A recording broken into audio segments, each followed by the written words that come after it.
The morning shift on Diplomatic Station Harmony 7 began like any other day in the past 300 years. Ambassador Jake Morrison walked through the curved corridors, his boots making soft sounds on the metal floor as he headed toward the observation deck. The station orbited the green world of Kepler 442b, and through the massive windows he could see the planet's 3 moons hanging like silver coins in the purple sky. Jake had been Earth's representative to the Galactic Council for 6 years now, and he still felt amazed every time he looked out at alien worlds. His grandmother used to tell him stories about the old days when humans thought they were alone in the universe. Now, humans traded with 17 different species across 200 star systems, and Earth's colonies stretched from one end of the galaxy to the other. The observation deck was already busy when Jake arrived. Ambassador Vex High of the Zephyrian Collective stood near the main window, her crystalline body catching the light from the nearby star. She was talking to Captain Lisa Rodriguez of the Earth Defense Force, who had arrived on yesterday's supply run from the Sol system. "The humans never stop moving," Vex High said, her voice sounding like wind chimes in a gentle breeze. "Even their dead are launched into space rather than buried in the ground?" Lisa smiled at the alien's comment. She had heard similar observations from other species many times before. "We've always been explorers," she said. "It's what makes us who we are." Jake joined them at the window just as another human cargo ship jumped out of hyperspace near the station. The vessel was painted bright blue with the words New Denver Trading Company written along its side. Within minutes it would dock, unload its cargo of rare minerals from the asteroid belt, and then jump back into hyperspace to deliver manufactured goods to the colonies. "3 ships today already," noted Ambassador Cleth of the Mantis Worlds, his compound eyes reflecting the starlight. "Your people are very busy. Business is good," Jake replied. "The new mining operation in the Centauri system is producing more platinum than we expected."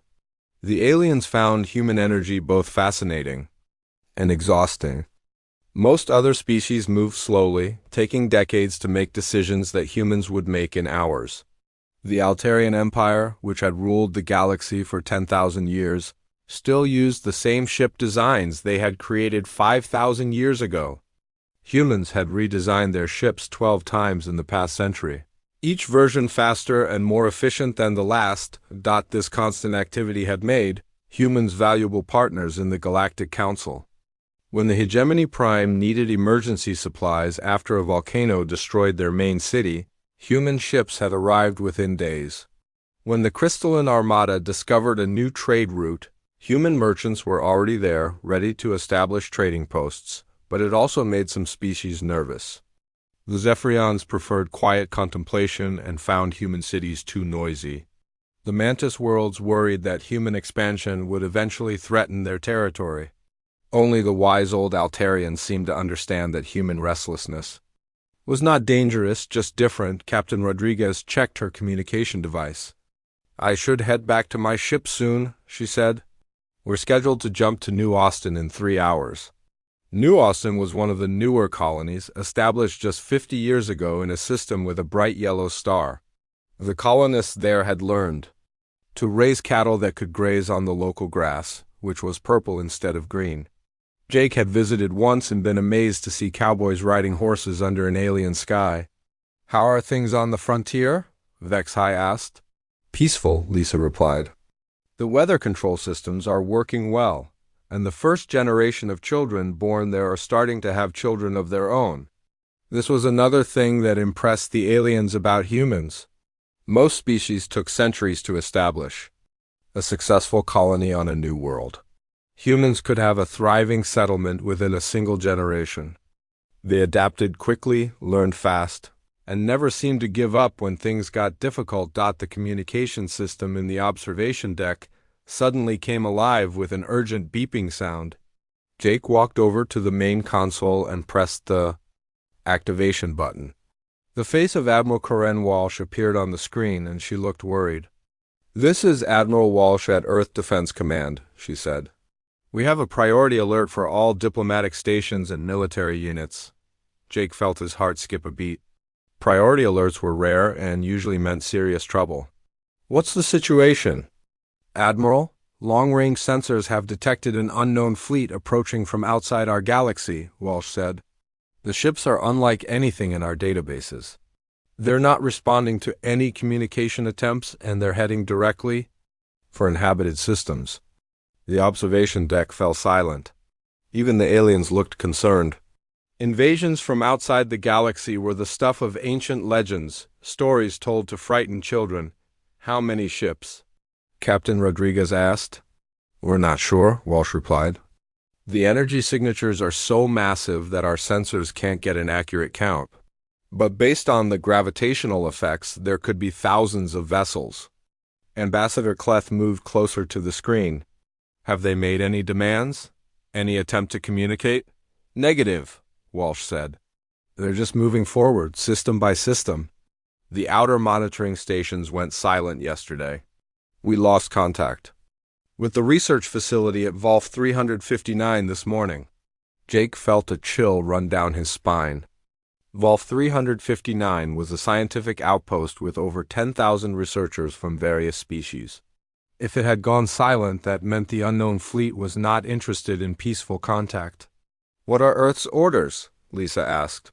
All military units are to return to their home systems immediately, Walsh said. All diplomatic personnel are to remain at their posts and coordinate with local authorities. We're calling an emergency session of the Galactic Council. The screen went dark, leaving the observation deck in an uncomfortable silence. The aliens looked at each other with expressions that Jake had learned to recognize as fear. Even species that had existed for thousands of years had never faced anything like this. The Altarians have the strongest military, Vexhai said quietly. Surely they can handle this threat. But Jake wasn't so sure. The Altarian Empire was old and powerful, but they had grown comfortable in their strength. They hadn't fought a real war in centuries. Their ships were impressive, but they were designed for ceremony and trade protection, not for fighting an unknown enemy from beyond the galaxy. Captain Rodriguez was already moving toward the door. I need to prepare my ship for departure, she sighed. Admiral Walsh's orders were clear. As she left, Jake looked out at the peaceful scene beyond the window. The cargo ship from New Denver was just finishing its docking procedure, and the crew was already starting to unload their cargo. They had no idea that an alien fleet was moving toward them, bringing destruction to everything in its path. The next few hours would change everything. The galaxy that had known peace for so long was about to face its greatest challenge, and Jake wondered if humanity's restless energy would be enough to meet it. The emergency session of the Galactic Council began 3 days after Admiral Walsh's warning. Representatives from every major species gathered in the massive chamber on the capital world of Nexus Prime. The chamber was designed to accommodate hundreds of different life forms, with sections for water-breathing species, methane breathers, and those who needed high-radiation environments. Ambassador Jake Morrison sat in the human section, which felt strangely empty with only 3 representatives present.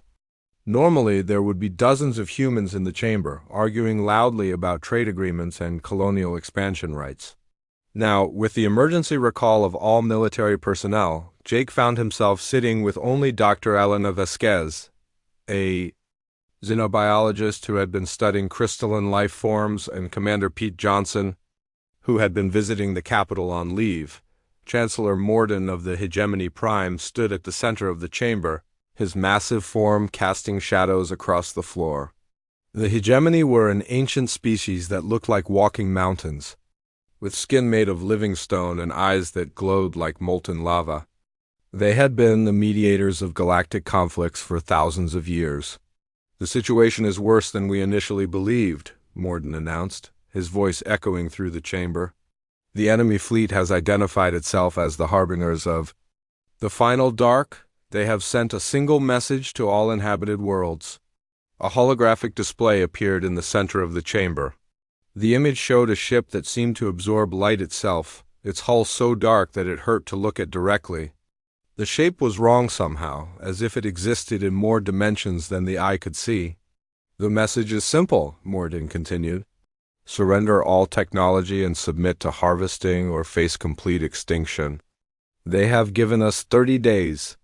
To comply, a murmur of fear rippled through the chamber.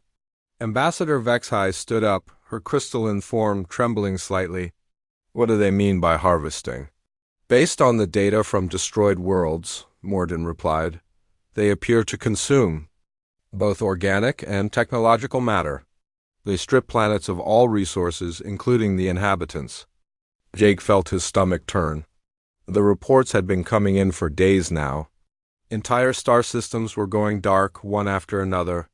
The proud colony of New Vancouver, where ice miners had built magnificent cities inside frozen moons, had stopped. Transmitting yesterday, Paradise Station, where children had never seen a natural sky, had gone silent the day before. Admiral Zorth of the Crystalline Armada stood up, his metallic body reflecting the chamber's lights. The Altarian Empire has the most powerful fleet in the galaxy. What is their assessment? Emperor Talvash of the Altarians rose slowly. The Altarians were tall, elegant beings with silver skin and eyes like stars. They had ruled the galaxy for 10,000 years and had never faced a threat they could not handle. Our finest warships engaged the enemy fleet at the edge of our territory, Talvash said, his voice carrying the weight of centuries. We lost 300 vessels in the first engagement. The enemy suffered no losses. The chamber fell silent. The Altarian fleet was legendary throughout the galaxy.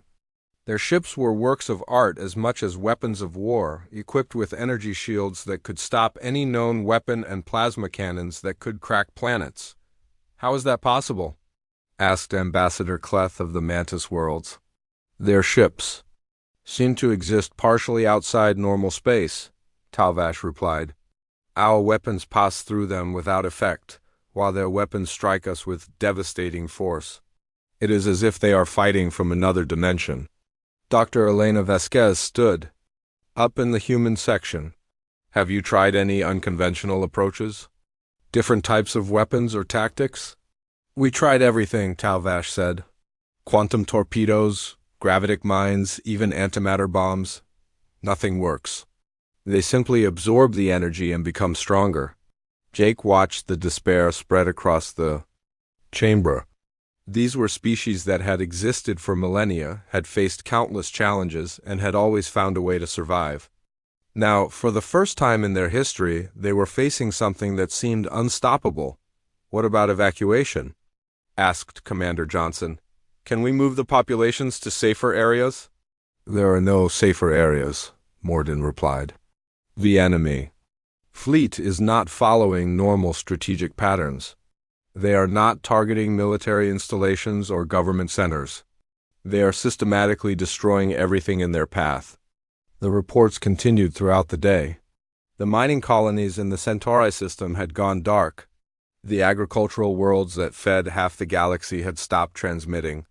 Even the fortress worlds, heavily defended planets that had never fallen to any enemy, were being consumed one by one. Jake received a private message on his communication device during a break in the session.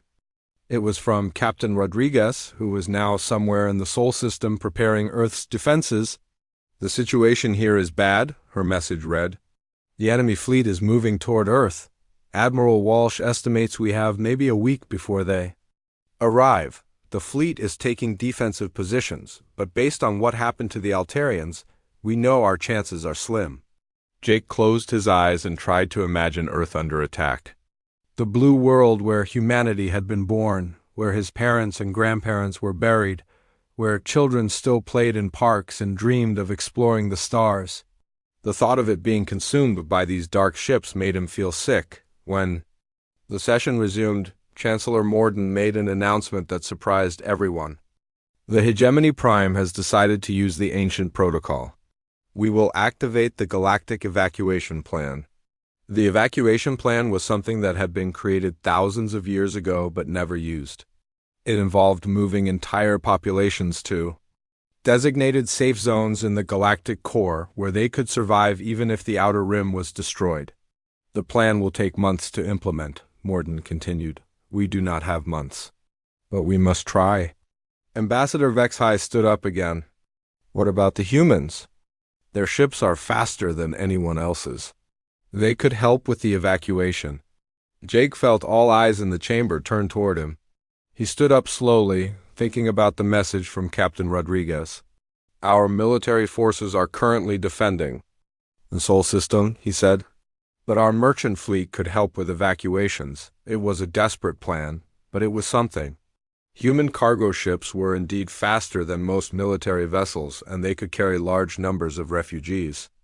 If they could coordinate with the other species, they might be able to save some of the galaxy's population. Over the next few days, the evacuation began. Human ships appeared at dozens of worlds, loading refugees and carrying them to the safe zones. The work was dangerous as the Harbinger fleet was moving constantly, and several human vessels were lost trying to reach colonies that had already been attacked. Jake worked around the clock, coordinating with ship captains and colony administrators. He barely slept, surviving on coffee and determination. Dr. Vasquez worked beside him, using her scientific knowledge to help plan the most efficient evacuation routes. Then, on the seventh day, the news they had all been dreading finally came. A message arrived from Admiral Walsh, transmitted from somewhere in the Sol system. Her face appeared on the screen, and Jake could see the exhaustion and determination in her eyes. "This is Admiral Walsh to all Galactic Council stations," she said. "The enemy fleet has reached Earth. Our defensive positions are holding for now, but we are vastly outnumbered. We estimate we have perhaps 6 hours before our lines are broken." She paused, and Jake could hear the sound of weapons fire in the background. "I want the galaxy to know that humanity fought with honor. We did not surrender, and we did not run. We stood ready, and we will stand ready until the end." The transmission ended, leaving Jake staring at a blank screen. Around him, the alien representatives sat in stunned silence. Everyone knew what this meant. Earth, the home of humanity, was about to fall. The species that had brought such energy and life to the galaxy was about to be extinct. In the days that followed, there were no more messages from the Sol system. The communication networks fell silent, and the galaxy prepared to mourn the loss of humanity. But Jake somehow felt that this was not the end of the story. Humans had always been survivors, and he could not believe that they would simply disappear without a trace. 3 months had passed since the silence from Earth began. The Galactic Council chambers felt like a tomb, with empty seats where human representatives once sat. Ambassador Jake Morrison still came to the sessions, but he was now the only human voice in a council of thousands. The other species treated him with the gentle care they would show to the last member of a dying race. Dr. Elena Vasquez spent her days in the research labs, staring at data screens that showed nothing but empty space where human colonies used to be. The research vessel Curiosity had been her home for the past year, and now it felt like a prison.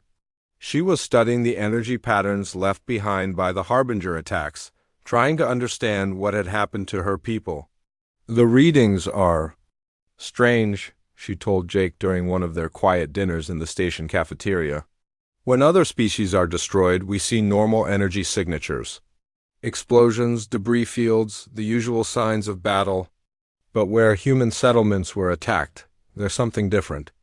Jake looked up from his food, which he had barely touched. "Different how?" "There's quantum resonance," Elena said. "Like an echo that shouldn't be there. It's as if something is trying to communicate, but the signal is too weak to understand." Jake didn't want to get his hopes up. The galaxy had accepted that humanity was gone, and the evidence seemed clear. Every human world had gone silent. Every human ship had disappeared. The rescue missions sent to check on the colonies had found nothing but empty space. Chancellor Mourn had made an official announcement 2 weeks ago. "The human species has made the ultimate sacrifice," he had said. "They fought bravely against an enemy that could not be defeated. Their courage bought us time to strengthen our defenses." But the defenses were not holding. The Harbinger fleet continued its advance through the galaxy, consuming everything in its path. The evacuation plan had saved some refugees, but millions of beings were still trapped on worlds that would soon be attacked. Ambassador Vexai visited Jake often, her crystalline form glowing softly in the dim light of his quarters. "You must not blame yourself," she would say. "There was nothing anyone could do." Jake appreciated her kindness, but he could not shake the feeling that something was wrong with the official story. Humans had always been survivors. They had colonized harsh worlds, survived wars, and overcome every challenge they had faced. It seemed impossible that they would simply disappear without a trace. The first sign that something was different came from the Proxima Centauri system. Long-range sensors detected massive energy signatures unlike anything in the known databases. The system had been under Harbinger control for months, with the enemy using it as a base to build new ships and harvest resources. Admiral Zorth of the Crystalline Armada was monitoring the situation from his flagship. "The energy readings are off the charts," he reported to the Council. "It's as if the laws of physics are being rewritten in that system." Then, in the span of 6 hours, every Harbinger vessel in the Proxima system simply vanished. Not destroyed. Not scattered, but completely gone as if they had never existed. The sensors showed empty space where a massive enemy fleet had been just hours before. "Impossible," declared Emperor Talvash of the Altarians. "The Harbingers cannot be defeated. By conventional means, we have seen their power firsthand." Elena spent days analyzing the data from Proxima Centauri. The quantum resonance she had detected before was much stronger now, and it seemed to be spreading to other systems. Whatever had happened at Proxima was happening elsewhere as well. The second incident occurred in the Vega system. A Harbinger harvesting operation that had been stripping the system's planets of resources suddenly stopped transmitting. Scouting ships sent to investigate found no trace of the enemy fleet. The planets were still there, but they looked different somehow, as if they had been carefully restored to their original state. "The vegetation has been replanted," reported Captain Coral of the merchant vessel Lucky Strike. "The cities have been rebuilt exactly as they were before the attack. It's as if time itself has been reversed." Jake felt his heart racing. This was not random destruction or some natural phenomenon. Someone was fighting back against the Harbingers, and they were winning. The third incident happened at Volf 359. The research station where 10,000 scientists had been working when the Harbingers arrived. The station suddenly came back online, transmitting its normal scientific data as if nothing had happened. But when contact was established, the voices on the other end were strange. "This is Dr. Amanda Foster at Volf 359 Research Station," came the transmission. "We are alive and well, though we are not quite what we used to be." Elena recognized the name. Dr. Foster had been a colleague, a brilliant physicist who had been studying quantum mechanics. But her voice sounded different, with harmonics that no human throat could produce. "Dr. Foster, this is Dr. Elena Vasquez." Elena transmitted back, "What happened to your station? We thought you were all dead." There was a pause before the reply came. "Death is not what we thought it was," Dr. Foster said. "The Harbingers believed they were destroying us, but they were actually freeing us from the limitations of physical existence." Jake and Elena looked at each other with growing excitement. This was the first direct contact with humans since Earth had gone silent. "Can you explain what you mean?" Elena asked. "The Harbingers feed on matter and energy," Dr. Foster replied. "But they never encountered a species that could exist as pure consciousness. When they attacked us, they destroyed our physical bodies, but our minds survived. We learned to exist in the quantum foam that underlies all reality." Jake felt a chill run down his spine. This was beyond anything he had imagined. "Are you saying that humans have become beings of pure thought?" "Not just thought," Dr. Foster said. "We are the space between atoms, the probability waves that make up matter itself.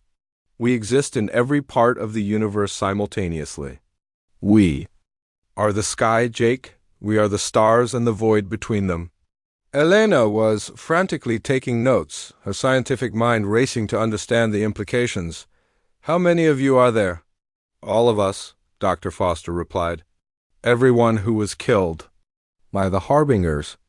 We are connected now, part of a collective consciousness that spans the galaxy. We remember every life, every dream, every hope that was lost." The transmission continued for several hours, with Dr. Foster explaining what had happened to humanity. The Harbingers had never faced an enemy that could transcend physical death. They had unknowingly transformed humanity into something far more powerful than they had ever been as physical beings. "We can manipulate reality at the quantum level," Dr. Foster said. "We can rewrite the laws of physics, restore destroyed worlds, and eliminate threats that exist in normal space-time." Jake thought about all the human colonies that had gone silent, all the ships that had disappeared. What about Earth? What happened to our homeworld? "Earth is safe," Dr. Foster said. "The population has been transformed like the rest of us. Admiral Walsh and her fleet are still there, but they exist as we do now. They are preparing for the final confrontation with the Harbingers." Elena leaned forward. "Final confrontation?" "The Harbingers' main fleet is still advancing toward the galactic core," Dr. Foster explained. "They believe they have won, that they have eliminated the only species capable of opposing them. They do not yet understand what we have become." Jake felt hope rising in his chest for the first time in months. "What can we do to help?" "Continue to evacuate the remaining populations," Dr. Foster said. "Keep the other species safe. We will handle the Harbingers in our own way." As the transmission ended, Jake and Elena sat in stunned silence. The galaxy had mourned humanity's death, but humanity had not died. They had evolved into something beyond physical existence, something that could fight the Harbingers on their own terms. "The sky has become human," Elena whispered, staring out at the stars. "They're everywhere now, in every atom of space," Jake nodded, feeling a mixture of awe and sadness. His species had transcended death itself, but they were no longer the people he had known. They were something new, something that existed beyond the boundaries of normal life, but they were still human at their core, still fighting to protect the galaxy they had once called home. And soon, the Harbingers would discover that their greatest victory had actually been their greatest mistake. The Harbinger main fleet was the largest force the galaxy had ever seen. Thousands of dark ships moved through space like a plague of metal locusts, each vessel the size of a small moon. Their hulls seemed to absorb light itself, making them appear as holes in the fabric of space. Admiral Zorth watched them approach on his long-range sensors and felt fear grip his heart. The combined fleets of the Galactic Council waited in formation around Nexus Prime, the capital world. Every ship that could be spared from 100 different worlds had come to make this final stand. Altarian battle cruisers with their elegant silver hulls floated alongside the massive fortress ships of the Hegemony Prime, Crystalline Armada. Vessels that looked like floating jewels were positioned next to the sleek fighters of the Mantis worlds. Ambassador Jake Morrison stood on the observation deck of the command station, watching the preparations through the massive windows. The sight should have been inspiring, but he knew it would not be enough. The alien fleets were impressive, but the Harbingers had already destroyed forces twice this size without taking any damage. "Final defensive positions," Admiral Zorth transmitted to all ships.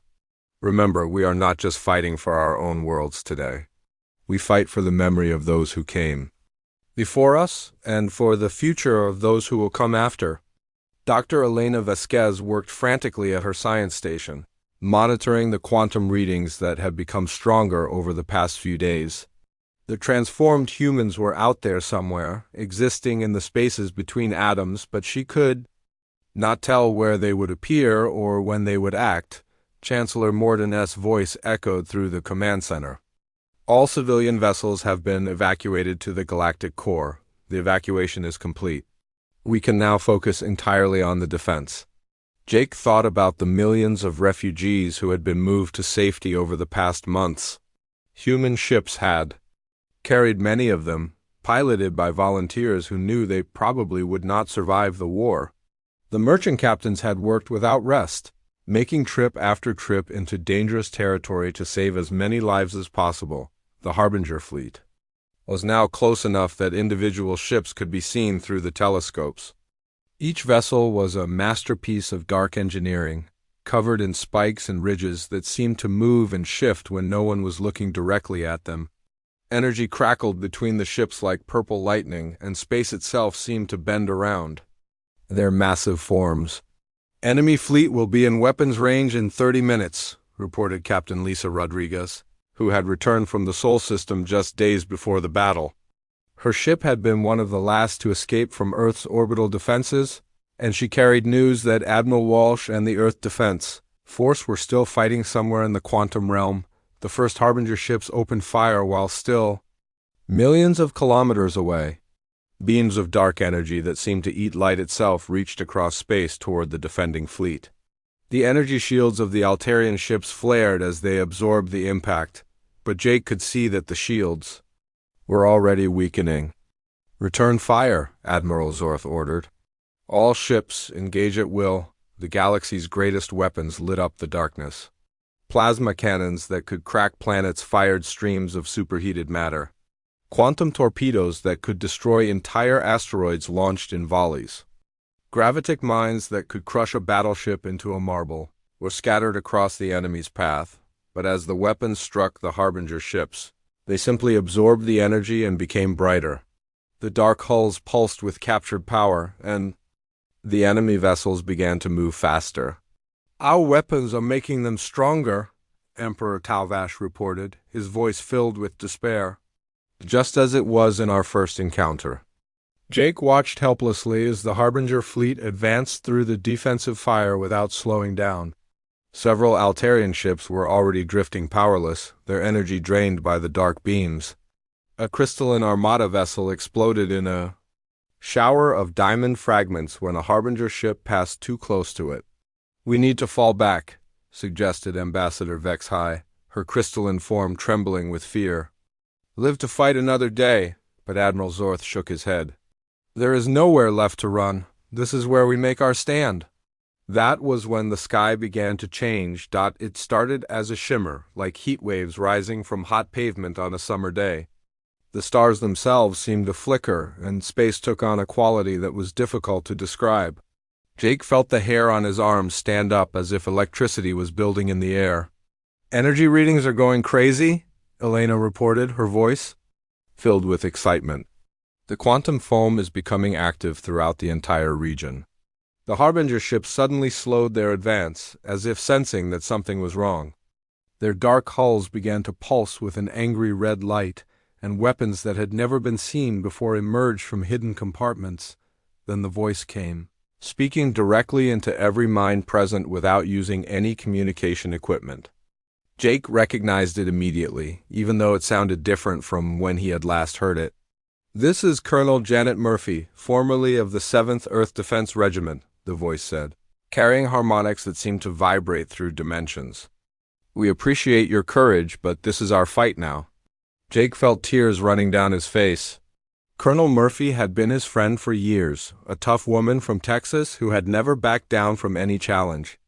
She had been presumed dead when Earth was attacked, but now she was speaking to them from whatever existence humanity had found beyond physical death. The space around the Harbinger fleet began to ripple like water. Stars rearranged themselves into patterns that hurt to look at directly. The fabric of reality itself seemed to bend and twist as forces beyond normal physics took hold. "We are the quantum foam," came another voice, this one belonging to Commander Alex Turner, who had led the last desperate charge to defend Earth's orbital stations. "We are the probability waves that make up all matter. We are the universe remembering what it means to be human." The Harbinger ships tried to fight back, firing their dark energy weapons at targets they could not see. But their beams passed harmlessly through space, striking nothing but emptiness. The transformed humans existed in the spaces between atoms, in dimensions that the Harbingers could not reach. One by one, the enemy vessels began to simply cease to exist. They did not explode or break apart. They were edited out of reality by beings who had learned to rewrite the fundamental code of the universe. A massive Harbinger dreadnought that had been leading the attack flickered once and then was gone, as if it had never been built. "How are they doing this?" Emperor Talvash asked in wonder. Elena was studying her readings with amazement. "They're manipulating matter at the quantum level," she said, "changing the probability states that determine whether something exists or not. The Harbingers are being removed from this reality." Jake watched in awe as the transformed humans worked their way through the enemy fleet. There was no violence. In the traditional sense, no explosions or destruction. The Harbinger ships simply stopped being, one after another, until empty space remained where the greatest threat the galaxy had ever known had been just moments before, the last Harbinger. Vessel tried to retreat, but space folded around it like origami. The ship found itself surrounded by beings it could not see or touch, beings that existed in every atom of the universe simultaneously. Admiral Karen Walsh's voice spoke from the quantum realm, calm and determined as always. "This is for every world you destroyed," she said, "for every life you took, for every dream you ended." The final Harbinger ship vanished, leaving nothing but silence and starlight. The defending fleet hung motionless in space, their crews struggling to understand what they had just witnessed. The greatest threat in galactic history had been eliminated, not through superior firepower or tactical brilliance, but by humanity's transformation into something beyond the physical laws that governed normal existence. "The battle is over," came Colonel Murphy's voice, softer now, almost gentle. "The galaxy is safe. The Harbingers will not threaten anyone ever again."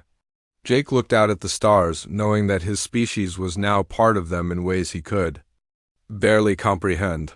Humanity had paid the ultimate price for victory, but they had also gained something that no other species had ever achieved. They had become eternal, and the universe itself was their home. 6 months after the Battle of Nexus Prime, the galaxy was slowly learning to breathe again. The great evacuation fleets were making their way back from the galactic core, carrying millions of refugees to their restored homeworlds. What they found when they returned often left them speechless. Dr. Ela Vasquez stood in the Memorial Garden on New Geneva, one of the first human colonies to be rebuilt after the Harbinger occupation. The garden was exactly as it had been before the attack, down to the last flower and blade of grass. Even the small plaques that honored the colony's founders were in their original positions, though the metal showed no signs of age or wear. "It's like they used some kind of perfect memory," Elena said to Ambassador Jake Morrison, who had come to visit the restored colony. "Every detail is exactly right, but everything is also somehow new." Jake nodded as he walked through the garden. Paths, the transformed humans had restored not just the buildings and landscapes, but also the feeling of the places. The air smelled the same, the light fell in the same patterns, and even the sounds were correct. Birds that had been brought from Earth centuries ago sang in the trees, their songs carrying across the peaceful settlement. "Dr. Vasquez," came a familiar voice. Dr. Marcus Chun appeared beside them as a shimmering outline of light, his form becoming more solid as he focused his attention on the physical world. "I hope you are pleased with what we have done here." Elena smiled at her former research partner. It still felt strange to see him as a being of pure energy, but his personality was unchanged. He was still the curious scientist she had worked with for years, just existing in a different form. "It's beautiful, Marcus," she said. "But how did you remember everything so perfectly?" "We are the universe now," Marcus replied, his voice carrying harmonics that no human throat could produce. "We exist in every atom, every quantum state. When something is destroyed, we can read its history from the quantum echoes and restore it exactly as it was." Jake looked around at the peaceful colony. Children were playing in the parks, while their parents worked in the gardens or tended to the small farms that provided fresh food. It was hard to believe that this place had been completely destroyed just months ago. "What about the people who lived here?" Jake asked. "The colonists who were killed in the attack?" Marcus's form flickered slightly. "They are part of us now," he said. "Their memories, their dreams, their love for this place. When we rebuilt New Geneva, we rebuilt it with their wishes in mind." This was happening throughout the galaxy. Every world that had been destroyed by the Harbingers was being carefully restored by the transformed humans. But they were not just bringing back buildings and landscapes. They were bringing back the spirit of the places, the feelings and memories. That made them home. The Galactic Council had officially recognized the transformed humans as a new category of sentient life. Chancellor Mourn had struggled with the legal implications of beings who existed outside normal spacetime, but in the end, he had created a special status for them as guardians of galactic peace. They have asked for no territory, no resources, no political power, Mourn had announced during the formal recognition ceremony.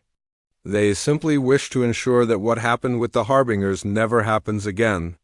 Ambassador Vexhai had been one of the first alien representatives to establish regular contact with the transformed humans. Her crystalline nature made her more sensitive to quantum fluctuations, and she could often sense their presence before others. "It is comforting to know they are watching," she told Jake during one of their meetings, "but also somewhat overwhelming to think that consciousness exists in every part of space." Jake understood her feelings. The knowledge that humanity now existed in the quantum foam of the universe was both reassuring and slightly frightening. It meant that nothing in the galaxy could happen without them knowing about it. But it also meant that privacy as most species understood it no longer existed. The transformed humans seemed to understand these concerns. Dr. Amanda Foster, speaking from Volf 359 Research Station, had addressed the issue during a council session. "We do not intrude on private thoughts or personal moments," she had explained. "We exist in the quantum realm, but we respect the boundaries of individual consciousness. Think of us as guardians who watch from a distance, ready to help when needed." Captain Lisa Rodriguez had been promoted to admiral and given command of the rebuilt Earth Defense Force. Her flagship, the New Horizon, was one of the first vessels to be crewed by both physical and transformed humans working together. "It's strange at first," she admitted to Jake during a visit to Earth orbit. "You're giving orders to officers you can't see, and they respond by manipulating the ship's systems directly. But it works better than any technology we've ever had." Earth itself had been restored to its pre-war condition, but with improvements that only beings with perfect knowledge of physics could achieve. The oceans were cleaner than they had been in centuries. The atmosphere was perfectly balanced. The weather patterns had been optimized to provide ideal conditions for both agriculture and human comfort. "We fixed some of the mistakes that were made over the years," explained Admiral Karen Walsh, speaking through the ship's communication system. "Earth is now more like the planet it was meant to be." Jake stood on the bridge of the New Horizon, looking down at the blue marble that had given birth to humanity. It was beautiful beyond description, but he felt a deep sadness knowing that the people who lived there were no longer quite human in the way he understood the term. "Do you miss it?" he asked Admiral Walsh. "Being physical, I mean." There was a pause before she answered. "Sometimes," she said.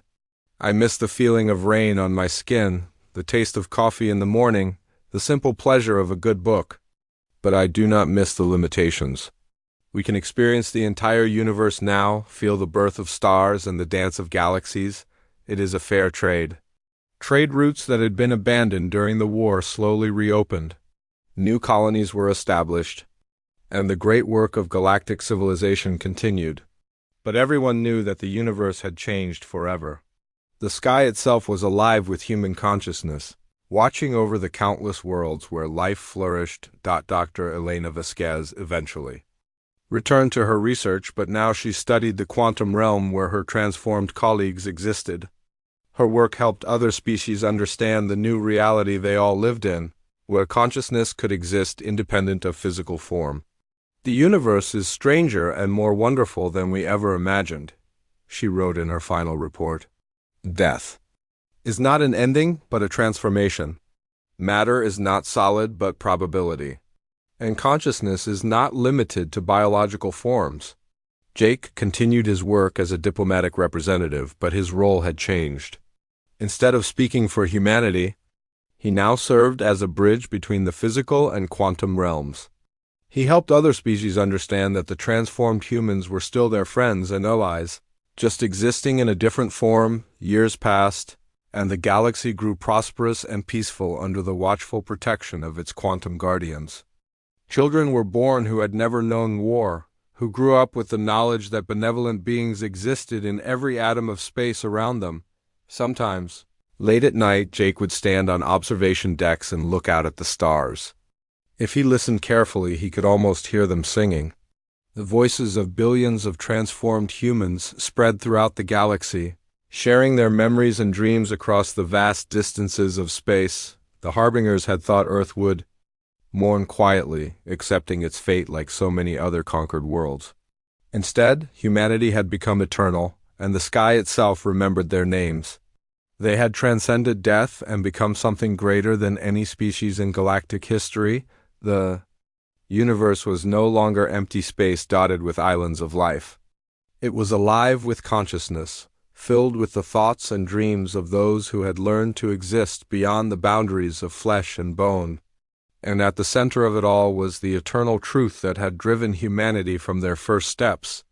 Beyond their home planet, the universe was vast and wonderful, and there was always more to explore.